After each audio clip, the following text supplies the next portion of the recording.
स्वागत है देवी जी, वक्तव्य प्रस्तुत कीजिए। जय गुरु जी, प्रणाम दादी। स्वस्ति श्री गणेशाय नमः। अस्मद गुरुभ्यो नमः। अस्मद परम गुरुभ्यो नमः। अस्मद सर्व गुरुभ्यो नमः। श्री राधा कृष्णाभ्याम नमः। श्रीमते रामानुजाय नमः। लंबोदरम परम सुंदरेकदंतम पीतांबरम त्रिनयनम परमं पवित्रम ओद्यद्दिवाकर निभोज्वल कांति कांतम विगणेश्वरम सकल विघ्नहरम नमामि। अखंड मंडलाकारं व्याप्तम येन चराचरम तत्पदं दर्शितं येन तस्मै श्री गुरुवे नमः। नारायणं नमस्कृत्यं नरं चैव नरोत्तमं देवीं सरस्वतीं व्यासं ततो जयमुदीरयेत्। जयतु जयतु देवो देवकी नन्दनोऽयं जयतु जयतु कृष्णो वृष्णिवंशः प्रदीपः। जयतु जयतु मेघ श्यामलः कोमलांगः जयतु जयतु पृथ्वी भारनाशो मुकुंदः। श्री राम राम रघुनंदन राम राम श्री राम भरताग्रज राम राम श्री राम रण करकस राम राम श्री राम राम शरणं भव राम राम। श्री रामचंद्र चरणों मनसा स्मरामि श्री रामचंद्र चरणों वचसा गृणामि। श्री रामचंद्र चरणों शिरसा नमामि श्री रामचंद्र चरणों शरणं प्रपद्ये। माता रामो मत पिता रामचंद्र स्वामी रामो मत सखा रामचंद्र। सर्वस्व में रामचंद्रो दयालु जाने नैव जाने न जाने। रामाय रामभद्राय रामचंद्राय वेद से और रघुनाथाय नाथाय सीताया पतये नमः। ध्यायेत नित्यं महेशं रजत गिरिनिभं चारुचन्द्रावतंसं रत्नाकल्पोज्ज्वलांगं परशुमृगवराभीतिहस्तं प्रसन्नं पद्मासीनं समन्तात् स्तुतममरगणैर्व्याघ्रं कृतिं वसानं विश्वान्धं विश्ववेजं निखिल भयहरं पंचवक्त्रं त्रिनेत्रम् अंजनानंदनं वीरं जानकी शोकनाशनं कपीशमक्षहन्तारं वन्दे लंका भयंकरम्। मूकं करोति वाचालं पंगुं लंघयते गिरिं यत्कृपातमहं वन्दे परमानंद माधवम्। भक्त भक्ति भगवंत गुरु चतुर नाम बपु एक इनके पद बंदन किए नासत विघ्न अनेक। बोलिए सियावर रामचंद्र की जय।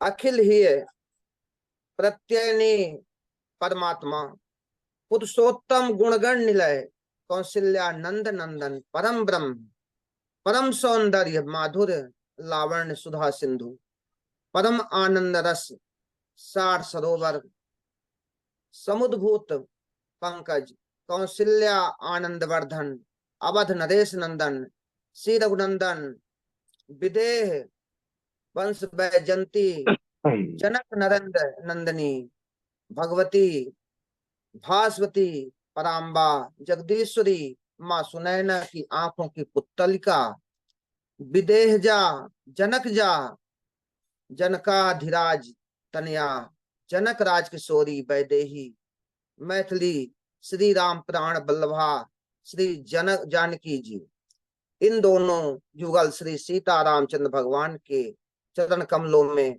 कोट कोट नमन, नतमस्तक वंदन एवं अभिनंदन। चारों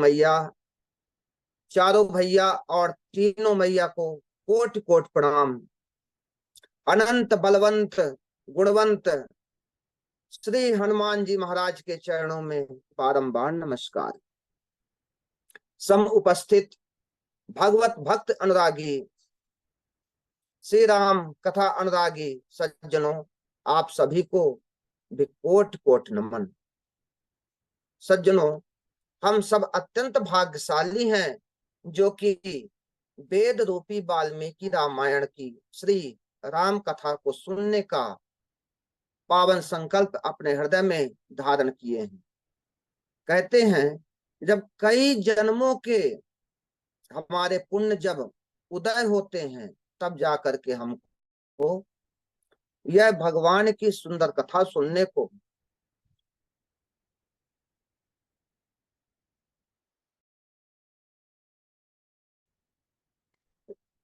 को पढ़ने को प्राप्त होता है।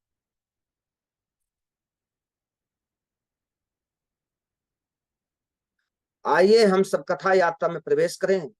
भगवान की कथा हम सबको प्राप्त हो रही है।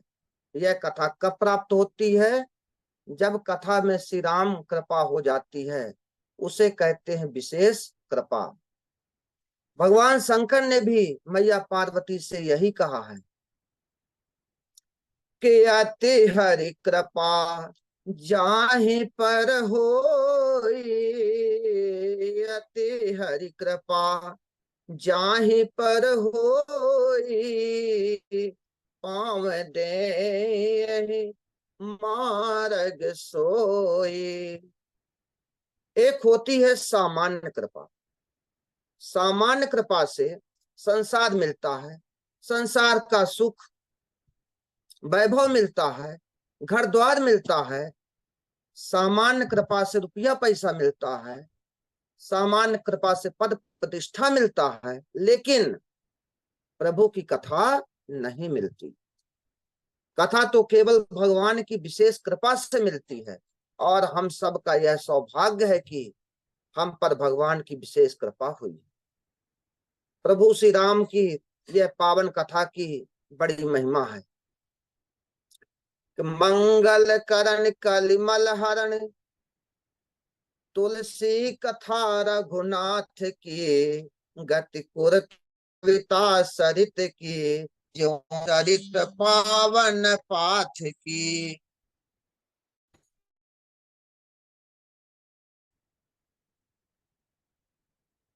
श्री रघुनाथ जी की कथा कल्याण करने वाली और कलयुग के पापों का हरण करने वाली है। प्रभु की कथा अनंत है। कहा गया है कि चरितम रघुनाथस्य शतकोटि प्रविशत स्म, एकैकमक्षरम पुंसाम महापातक नाशनम। रामचरित के प्रत्येक अक्षर में महापातक को विनाश करने की शक्ति निहित है। संसार में राम जी से बढ़कर सत्य मार्ग पर आरूढ़ कोई दूसरा है ही नहीं। अब चलिए हम समझते हैं रामायण का अर्थ क्या है। तो श्री रामस्य चरितान्वितम अयनम शास्त्रम, रामचरित से संयुक्त शास्त्र का नाम रामायण है। रामायण का सीधा अर्थ है श्री राम जी का अयन। अयन मतलब होता है घर, इसलिए श्री राम जी सपरिवार नित्य निवास करते हैं।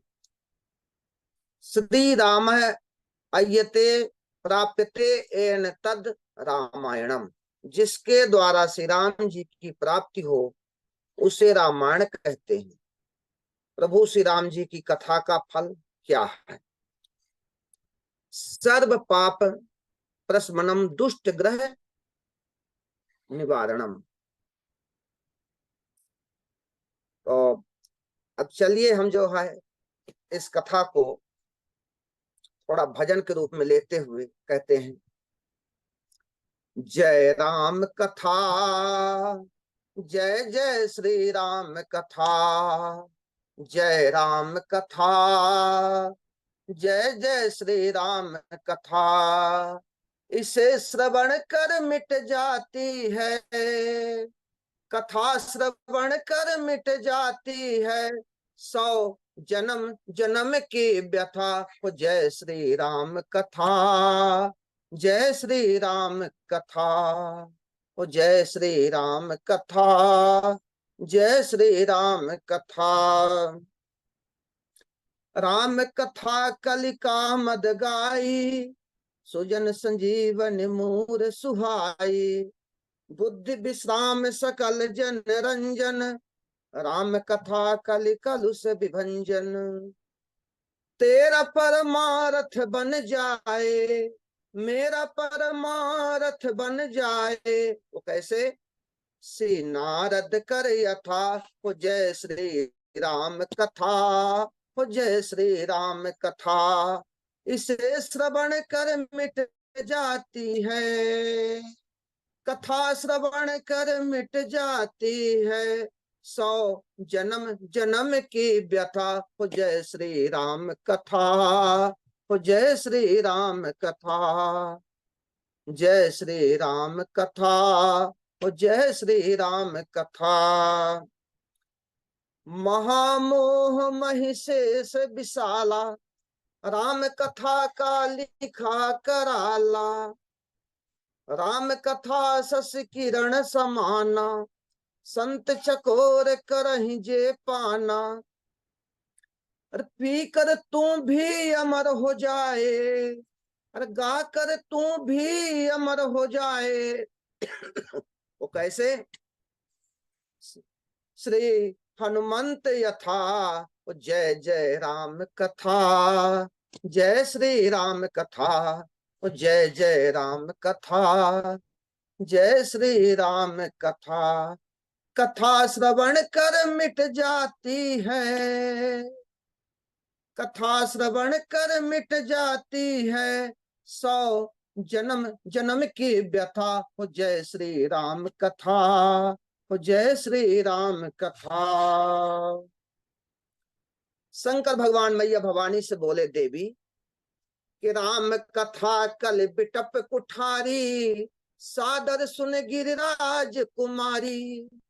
राम कथा कल बिटप कुठारी, सादर सुन गिरिराज कुमारी। क्या कहते हैं कि बाबा कहे कि राम जी की कथा कुल्हाड़ी है। तो कहे भाई कुल्हाड़ी से तो काटा जाता है, तो यह कथा क्या काटेगी? कहते हैं कि कलयुग के जो विकार हैं, कलयुग के विकार कौन कौन से हैं? काम क्रोध मद मोह लोभ मत्सर, ये वृक्ष हैं। तो इस विकार रूपी वृक्ष को काटने के लिए राम जी की कथा कुल्हाड़ी के समान है। मान लीजिए कि यहाँ पर बहुत सारे पक्षी आकर के बैठ जाएं और उसी बीच में अगर कोई जोर से ताली बजा दे तो क्या होगा? सारे पक्षी भाग जाएंगे, अर्थात सारे पक्षी उड़ जाएंगे। तो कहते हैं बाबा मैया से, देवी जी जिस प्रकार हाथ की ताली बजाने से पक्षी उड़ जाते हैं, तो यह राम जी की जो कथा है वह भी ताली है, और जो बजा दे उसके जीवन में जितने संशय रूपी पक्षी हैं, तो इस ताली के बजने से संशय रूपी पक्षी भाग जाएंगे, बचेगा ही नहीं। तब बाबा बोले, क्या कहते हैं? संशय विहग उड़ावे निहारी, तेरा सब संशय भागेगा, मेरा सब संशय भागेगा।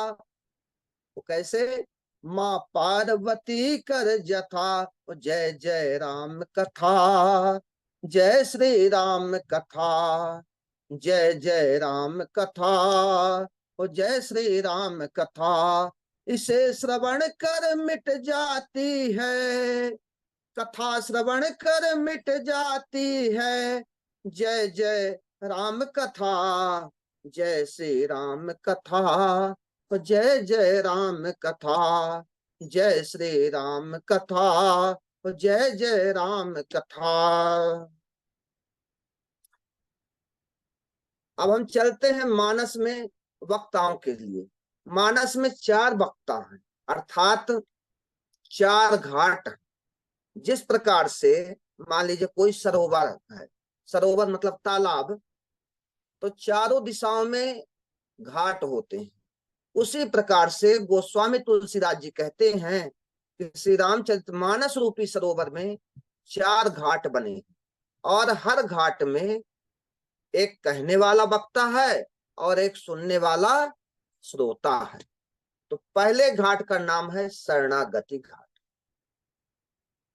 यहाँ वक्ता परम पूज्यपाद गोस्वामी तुलसीदास जी हैं और श्रोता गंगा मैया की धारा, या तो कहें तो संत लोग हैं, या कहें कि पूज्य गोस्वामी तुलसीदास जी का अपना निज मन है। यह घाट कहाँ है? यह घाट काशी जी में 80 घाट है और इस घाट का नाम है शरणागत घाट। मानस में जितनी भी शरणागति भाव की बातें हैं वह सब पूज्यपाद गोस्वामी तुलसीदास जी ने कही है। अगर मन में भगवान के शरण में रहो तो कोई आपका बाल बांका भी नहीं कर सकता। तो जब हम आप यह 9 दिन की संपूर्ण कथा सुन लेते हैं तो मन में केवल एक ही बात आएगी कि हम भगवान की शरण में चलें। जो जैसा रहा है, जहां रहा है, वह वहीं से बोलता है शरणागत भाव की बातें। गोस्वामी तुलसीदास जी ने कही, महिमा में कहते हैं कि राम कथा कलिका मद गाई। कली कहे तो कलयुग में राम जी की यह कथा कामधेनु है, अर्थात जो कामना लेकर के इस कथा को कहेंगे, कथा को करेंगे, यह कथा आपकी कामना को पूर्ण करेगी।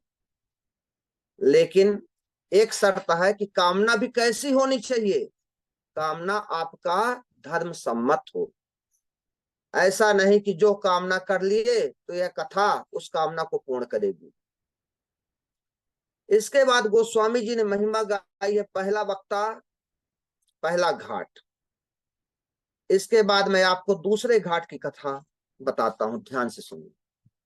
जो कथा प्रयाग में बैठ करके याज्ञवल्क्य ऋषि ने भरद्वाज को सुनाई थी, इस घाट का नाम है कर्मकांड घाट। यह तीर्थराज प्रयाग में है। यहाँ वक्ता याज्ञवल्क्य जी महाराज हैं और श्रोता भरद्वाज ऋषि।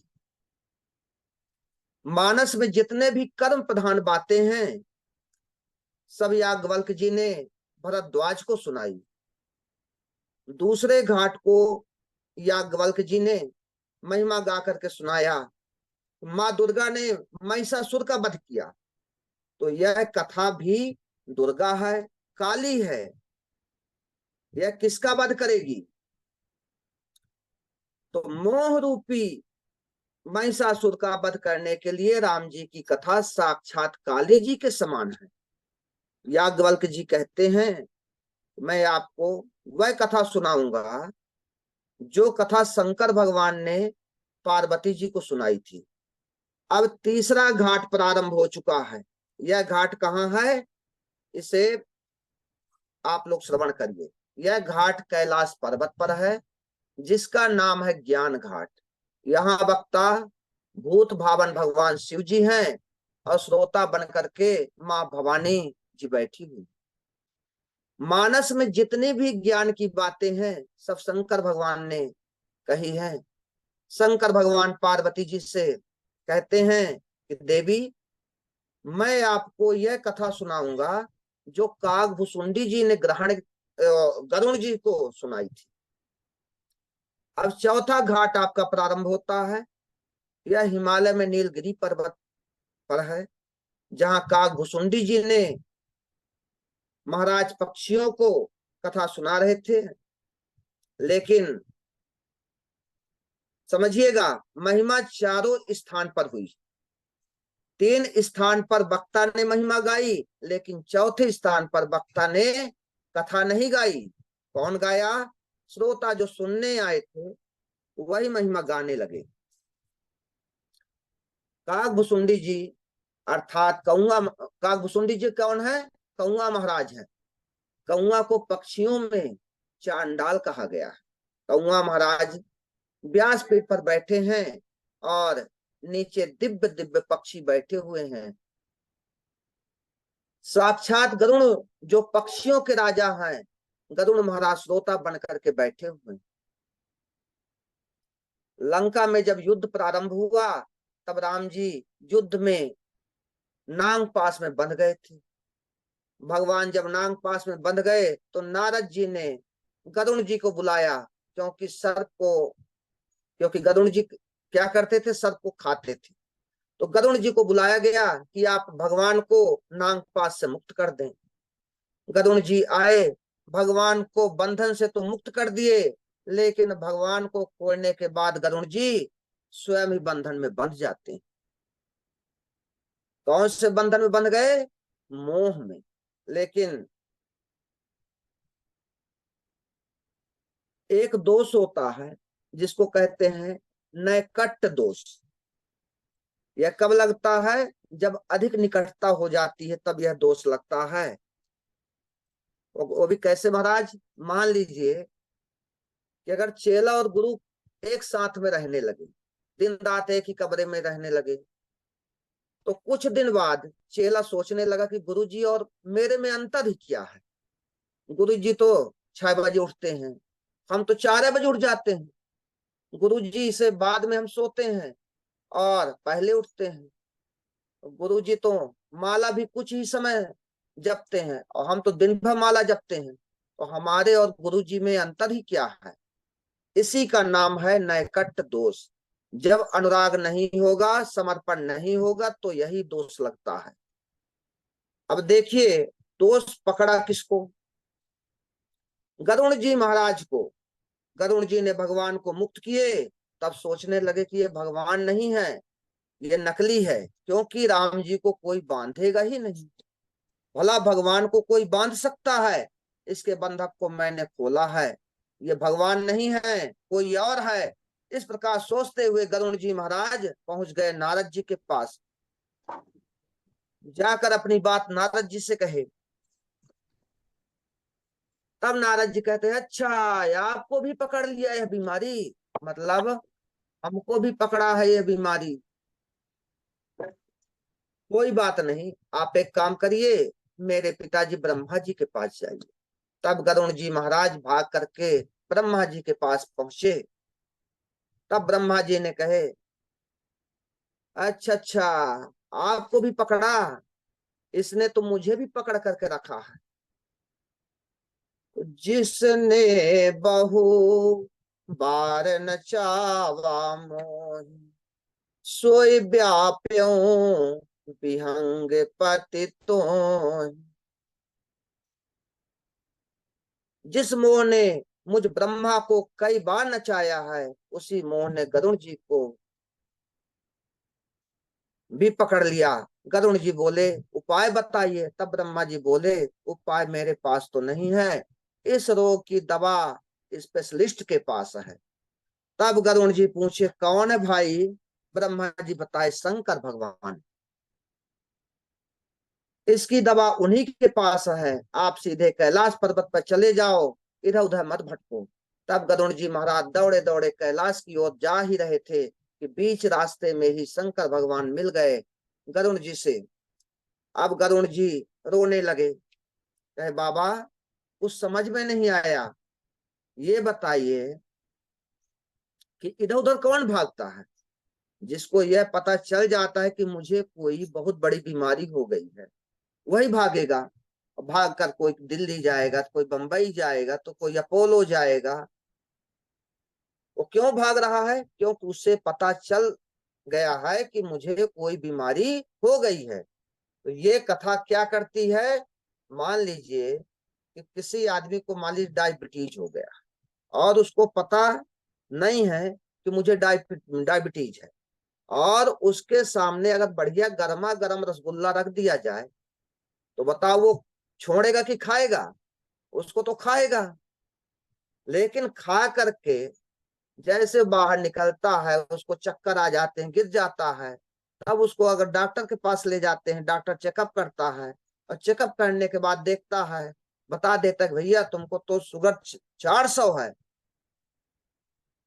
तब वह बिल्कुल डर जाता है। और इसके बाद मान लीजिए उसको और कहीं जाना होता है, वहां भी अगर जाता है, वहां भी उसको बढ़िया गर्मा गर्म रसगुल्ला गड़जुला करके रख देंगे, तो वहां पर वो क्या करेगा, वहां पर तो सीधे कह देगा कि यहाँ है, इसको हटाओ हटाओ, मैं नहीं खाऊंगा, क्योंकि अब उसको पता चल गया है कि बीमारी मुझको क्या है। तो ये कथा क्या है, कथा एक टेस्ट है, जो 9 दिन कथा सुनने के बाद यह शरीर का पूरा टेस्ट हो जाता है, और 9 दिन बाद इसका रिपोर्ट आता है कि शरीर में क्या क्या बीमारी है।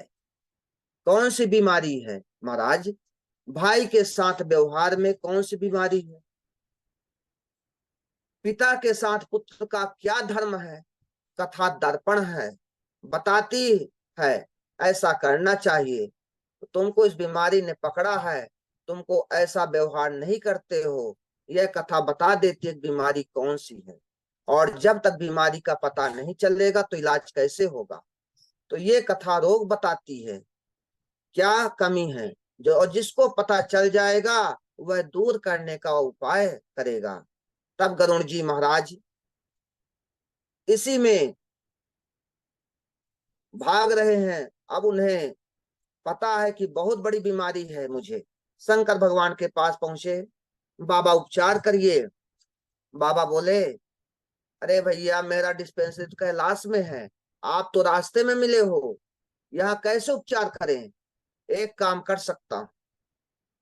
बोले क्या, आपको एक स्थान बता सकता हूँ जहाँ 24 घंटे सेवा उपलब्ध है, अर्थात 24 घंटा वहां उपचार होता है। आप वहीं जाइए, आपके बीमारी का पता मुझे चल गया है। तापहि हो सब संशय भंगा, जब बहुकाल करिए सत्संगा। करुण जी, 1 दिन 2 दिन नहीं, बहुकाल तक सत्संग करेंगे तब जाकर आपका यह जो संशय है वो समाप्त होगा।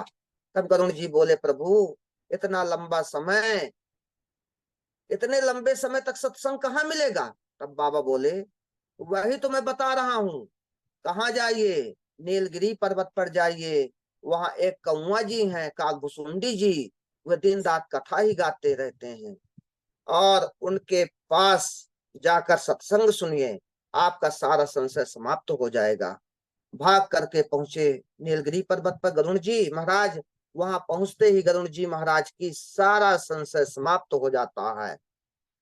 बोलिए गरुण जी महाराज की जय, श्री सीतारामचंद्र भगवान की जय, श्री राम कथा की जय, गुरु गोविंद की जय।